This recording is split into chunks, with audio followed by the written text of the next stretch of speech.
Bagaimana cara kita mengisi malam-malam tersebut? Apa ibadah-ibadah yang terbaik yang bisa kita lakukan? Di antara ibadah yang terbaik adalah baca Al-Quran. Waktu tilawah, Rasulullah SAW datangi Jibril untuk baca Al-Quran di hari Ramadan. Oleh karenanya siapa yang paling banyak bisa baca Al-Quran? Dengan ingat, baca Al-Quran berkualitas. Tadi yang kita ingin baca, pahami maknanya. Bukan kejar-kejaran saya target sekian kali khatam. Kita mungkin dengar para salaf, Imam Syafi'i dahulu sehari khatam 2 kali. Imam Syafi'i dia tahu isi tafsir semua Al-Quran. Sehingga ketika dia baca dengan cepat pun tafsir berjalan di kepalanya. Nah kita aja terjemahnya nggak ngerti, maka ini salaf dulu sampai berapa kali khatam. Iya, itu salaf dahulu. Kalau anti, baca satu-satu, baca terjemahannya, lanjut lagi baca terjemahannya, lanjut lagi. Kifu inda ajaibihi, kata Ibnu Mas'ud, berhentilah pada keajaiban-keajaiban Al-Quran. Harriku fihil qulub, gerakan hati, jangan asal baca terus. Jadi baca yang berkualitas. Biar orang saya sudah khatam 10 kali, biarin aja. Kamu udah khatam belum? Saya baru baca lagi tadabbur ya. Maka di antara ibadah yang paling agung di malam Lailatul Qadar adalah baca Al-Quran. Malam tersebut Allah turunkan Al-Quran. Inna anzalnahu fi Lailatul Qadar. Malam yang mulia. Baca Al-Quran. Nah, baca Al-Quran bisa dua. Yang paling afdal baca Al-Quran adalah dalam salat. Itu yang terbaik. Tetapi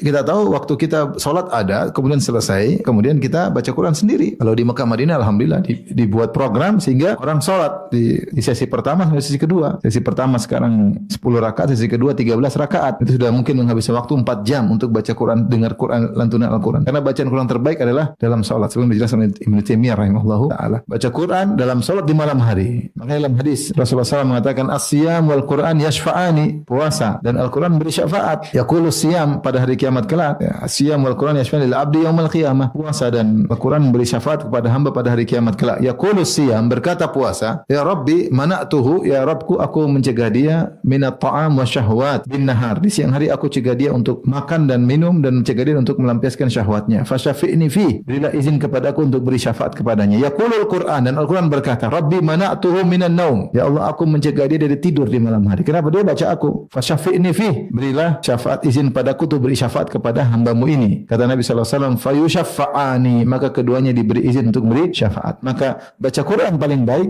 di malam hari dalam salat. Dan itu terpenuhi ketika malam-malam Ramadan. Maka kalau ada program misalnya ibu-ibu di masjid-masjid mana aja, yang penting ada program, bisa imamnya enak kita dengar, kemudian tapi kalau ibu misalnya bisa umat sekalian, akhwat sekalian bisa di rumah, bisa lebih terenyuh, dia baca dan dinikmati, dia baca, dia tadabbur, lebih bagus di rumah. Karena ibadah wanita paling baik di mana? Di rumah. Kalau tidak bisa maka dia cari 5 hari aja. Enggak kuat misalnya malam 21 habis-habisan, malam 22 capek, enggak apa-apa, istirahat, kurangi. Malam 23 semangat lagi. Semangat tentunya semuanya semangat. Bisa panjang bacaannya, ikuti aja daripada kita di rumah nanti bengong sendiri. Tetapi ada yang prioritas. Lebih prioritas malam-malam ganjil. Karena Rasulullah suruh cari Lailatul Qadar malam ganjil. Artinya apa? Kalau kita ibadah 5 malam ini ibu-ibu, dipastikan kita sudah beribadah lebih dari 83 tahun. Karena kata Allah, Lailatul Qadri khairun min alfi syahr. Sudah bayar utang kita, kebanyakan ngobrol, kebanyakan ngalor ngidul, ngetan ngulon, terbayar alhamdulillah. Maka ibu-ibu sudah saatnya bertobat kepada Allah Subhanahu wa taala. Maka 5 malam tersebut kondisikan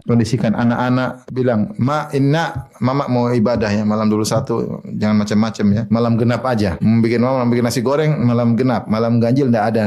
Malam ganjil enggak ada ya. Jadi di program, kalau enggak di program enggak bisa. Kita harus kerjasama dengan keluarga, dengan suami dan anak-anak, serius ya. Gimana caranya kita bisa malam-malam ganjil tersebut kita bisa maksimal. Jadi paling bagus ibadah baca Quran.